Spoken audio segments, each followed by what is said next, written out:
allá, por favor. Lo que está usted viendo en pantalla son imágenes que nos llegan en este momento de lo que ocurre en la colonia San Ignacio, presencia policial y militar. La colonia San Ignacio es en donde se encuentra la residencia, de hecho están en las inmediaciones de la residencia del expresidente Juan Orlando Hernández. Le repito, son imágenes de hace tan solo unos minutos. Hay presencia policial y militar en la colonia San Ignacio, en los alrededores de lo que se conoce o se tiene registro, es la residencia del expresidente Juan Orlando Hernández. ¿Qué es lo que está ocurriendo? No le puedo decir si es solamente un operativo de vigilancia o si ya la Corte Suprema de Justicia de Honduras pues ha manifestado alguna respuesta en concreto a esta solicitud formal de arresto provisional que viene de parte de la Secretaría de Relaciones Exteriores y Cooperación Internacional con el propósito de la extradición a los Estados Unidos de América de Juan Orlando Hernández, el expresidente. Como puede ver usted en las imágenes, se muestra claramente la presencia policial y militar en la colonia San Ignacio, en los alrededores de lo que se entiende o se conoce como la residencia del expresidente solicitado en extradición, Juan Orlando Hernández.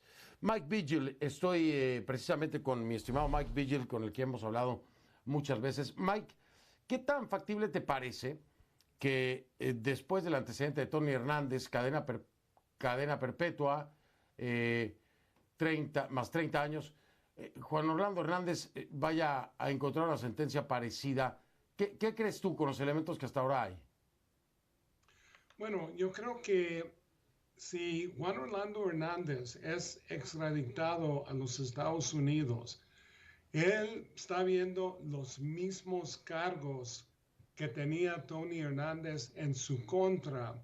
Entonces sí es posible que Juan Orlando Hernández también reciba una cadena perpetua si es convicto aquí en los Estados Unidos. Y en mi opinión, Fernando, como había dicho, la evidencia es totalmente contundente.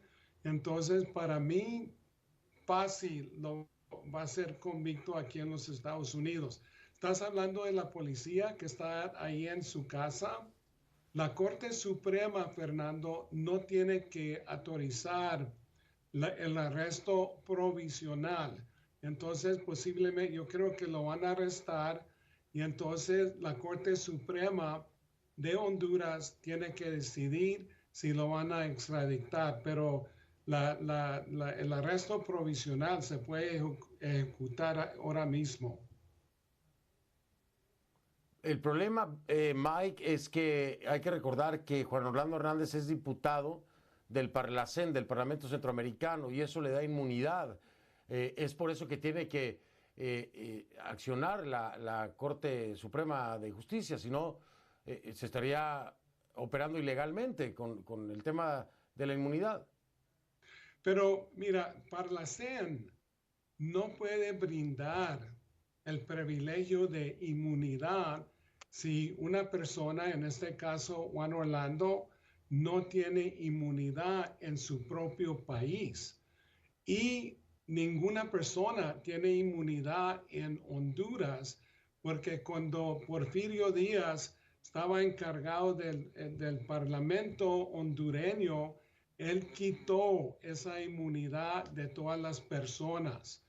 Aparte de eso, los Estados Unidos no reconoce la inmunidad que da el Parlamento de Centroamérica, y esta entidad ha dado inmunidad a muchos políticos de Centroamérica que son corruptos.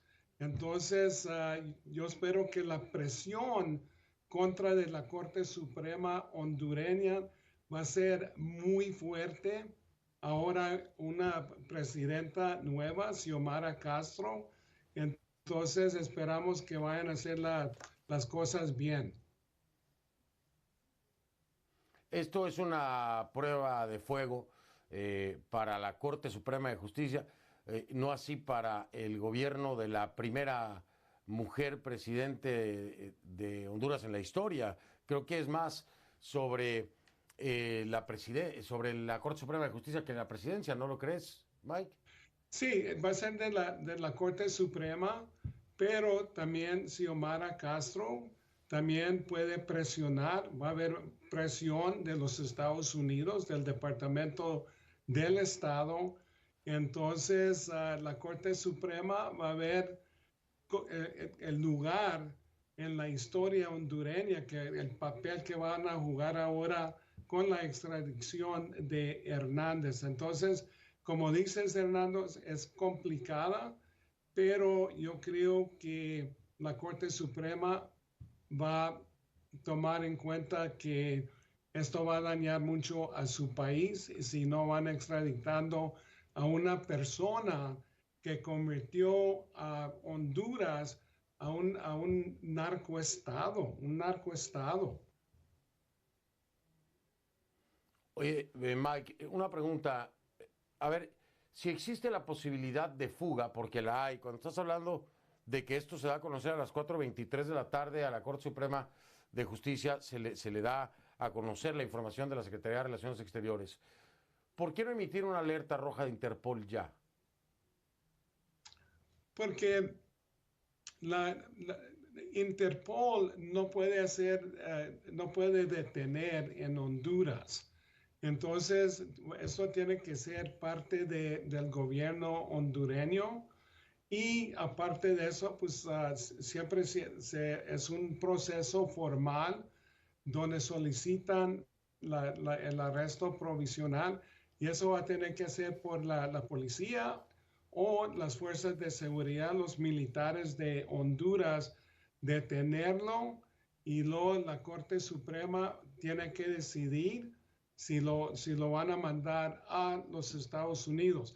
Aparte de eso, para la CEN tiene un reglamento que la autoridad competente del país origen de esa persona, otra vez en el caso de Hernández, puede revocar esa inmunidad. Entonces, hay muchas maneras, pero yo creo que el gobierno hondureño quiere detener a Hernández ahora mismo antes de que se dé la fuga. Si no es que ya se dio la fuga, ese es el punto importante. Vamos a ver qué pasa en las próximas horas. Ya vimos el movimiento policial y militar en la colonia San Ignacio, justo a esta hora de la noche, a las afueras, en las inmediaciones de la residencia de Juan Orlando Hernández, expresidente, solicitado en extradición. Mike, te mando un abrazo. Mil gracias por haberme acompañado. Estamos en contacto porque esto se va a desarrollar seguramente, mayormente mañana. Gracias, Mike. Un abrazo, Fernando. Gracias. Buenas noches. Buenas noches. Era Mike Vigil, exdirector de Operaciones Internacionales de la DEA.